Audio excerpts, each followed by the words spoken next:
Amit सत्यवक blogs को जरूर subscribe करें और साथ ही बेल आइकन को जरूर दबाएं ताकि जो वीडियो डालूं आप तक पहुंच जाए।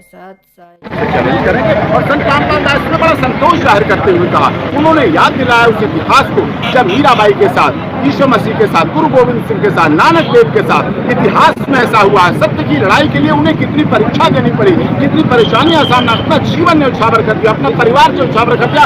उसी तरह संत रामपाल दास जी ने अपना पूरा परिवार और अपने फॉलोअर्स को उछावर कर दिया सत्य की जीत के लिए। विशेष टिप्पणी तो कुछ नहीं, विशेष टिप्पणी करने के लिए कोई ऐसा अवसर नहीं था। उन्होंने कहा ठीक कंकरेंट की सभी सजाएं जो कल हुई हैं वो आज हुई हैं, सजाएं सभी बराबर चलेंगी, एक साथ सजाएं चलती रहेंगी। ऑर्डर जजमेंट मिलेगा, कॉपी मिलेगी, उसके बाद हम इसको प्रॉपर तरीके से हाईकोर्ट चंडीगढ़ में इसको अपील फाइल करेंगे और आगे से सत्य की लड़ाई है। ये सत्य बहुत दूर तक लड़ाई लड़नी पड़ती है, झूठ बहुत जल्दी फैलता है, झूठ बहुत जल्दी पनपता है और सत्य की लड़ाई के लिए उनका संघर्ष है। इसलिए उन्होंने पूरे संतोष से कहा कि जो फैसला आपको करना था कर दिया, लेकिन हमारी लड़ाई तो बहुत दूर तक की है।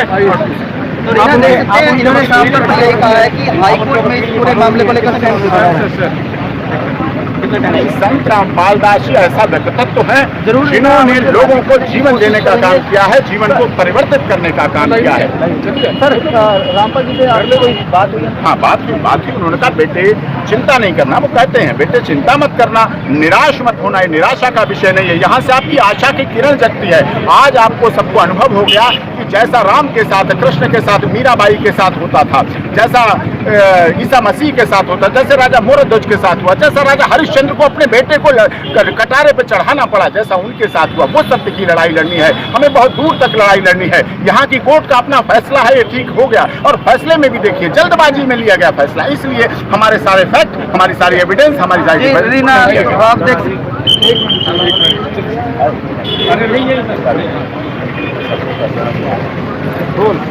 हत्या के एक मामले में आज हिसार की सेशन कोर्ट ने रामपाल को उम्र कैद की सजा सुनाई है। हमारे साथ रामपाल के केपी सिंह साहब मौजूद है।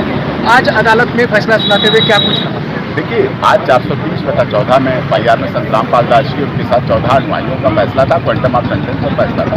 और संत रामपाल दास जी की लड़ाई बहुत दूर तक है, सत्य की लड़ाई है और झूठ के अगेंस्ट लड़ाई है, झूठ के अगेंस्ट वो लड़ रहे हैं। और कोर्ट ने ये कहा कि अंडर सेक्शन 302 में आईपीसी में लाइफ इम्प्रिजनमेंट प्लस 1 लाख रुपए फाइन और अंडर सेक्शन 120B में लाइफ इम्प्रिजनमेंट और 1 लाख फाइन ये किया है और 343 में 5000 फाइन और 2 साल की सजा, फाइन न देने पर 5000 रुपए जुर्माना और वो किया है। प्रोसिक्यूशन की क्या दलील थी और आपकी क्या दलील थी कि क्यों मिनिमम सजा दी जाए? प्रोसिक्यूशन मांग रहा था कि इसमें कैपिटल पनिशमेंट दी जाए, क्योंकि सेक्शन में फांसी की सजा है, फांसी की सजा की मांग कर रहे हैं। तो हमारा कहना था क्योंकि संत रामपाल दास जी की किसी की व्यक्तिगत किसी की लड़ाई नहीं है, वो अपने आश्रम में थे, बीमार थे, सबको जग जाहिर है मानवता भलाई के कार्य करते हैं। जिस व्यक्ति ने पूरे देश में और देश से बाहर पाकिस्तान, चाइना, नेपाल, बांग्लादेश, श्रीलंका, वहां भी मानवता भलाई के कार्य के ब्लड डोनेशन का काम, कन्या भ्रूण हत्या को रोकने का काम, दहेज रहित शादियों का काम, जात-पात खत्म करने का काम, ये सारा कुछ जो संत रामपाल दास जी कर रहे हैं, ऐसे व्यक्ति की समाज को बहुत जरूरत है, समाज को दिशा निर्देशन की जरूरत है।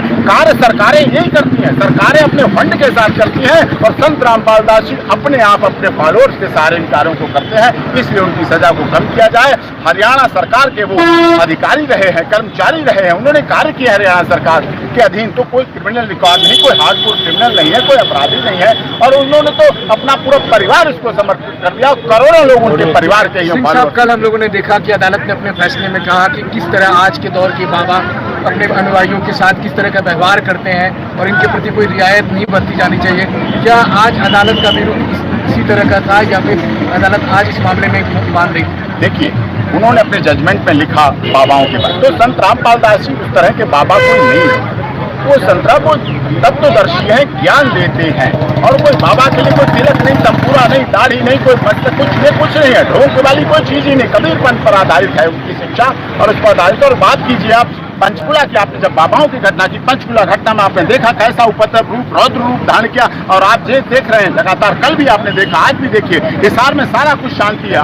ऐसा संत जिसके फैसले से पहले तो पुलिस बहुत लगानी पड़ी, धारा 144 लगानी पड़ी, हरियाणा को सील करना पड़ा पूरा और हिसार को बिल्कुल सील कर दिया गया और पुलिस धीरे धीरे हटती गई, सजा बढ़ती गई और पुलिस धीरे धीरे हटती गई। इससे बड़ा कानून का रखवाला कौन होगा, लॉ अबाइडिंग सिटीजन कौन होगा, कानून की रक्षा को करने के लिए कौन काम कर रहा है? हम लोग कोई उपद्रव नहीं है। हमने देखा कि 2014 में भी क्या हुआ था और आज अदालत ने जो भी फैसला हाँ। किया है, अब अगला कदम क्या होगा? आपने 2014 में देखा कि किस तरह से पुलिस की लाठियों से मार मार के अंदर बंद किया जा रहा था, किस तरह से लोगों को मार, हमारे पास सीडी है, कोर्ट में सीडी दिखाई गई, किस तरह से पुलिस ने बर्बरता कांड किया। लोग जलियांवाला कांड भूल जा सकते हैं, लेकिन बरवाला कांड नहीं भूल सकते। प्रेस को मारा गया, गाड़ियां चलाई गई, उनकी आईडी तोड़ी गई, उनके साथ ऐसा न हुआ। और ये सजाएं कल जो हुई और आज हुई, ये सजाएं केस के लिए सजा नहीं है, क्योंकि इसमें तो कंप्लेनेंट कोई है ही नहीं। कंप्लेनेंट खुद कह रहा रामपाल जी निर्दोष हैं, कंप्लेनेंट की साफ बात है। तो न्याय किसको मिला? न्याय तो एक पक्ष को मिलना चाहिए। यहाँ कंप्लेनेंट भी कह रहा है कि संत रामपाल दास जी निर्दोष हैं, संत रामपाल दास जी उनके अनुयायी भी कह रहे हैं निर्दोष हैं। कौन है एक पक्ष ऐसा? ऐसा है हरियाणा की पुलिस, ऐसा है जिसने बरवाला कांड को अंजाम दिया था, जिसकी वजह से पुलिस को बचाने के लिए इनमें ये सजाएं दी गई, जिससे पुलिस अपना पक्ष बचा सके। सारी सजाएं एक साथ चलेगी, कितना जुर्माना लगा? सभी सजाएं एक साथ चलेंगी, कंकरेंटली चलेंगी। तो जाहिर है कि आज अदालत ने एक और मामले में रामपाल को हमारे साथ है रामपाल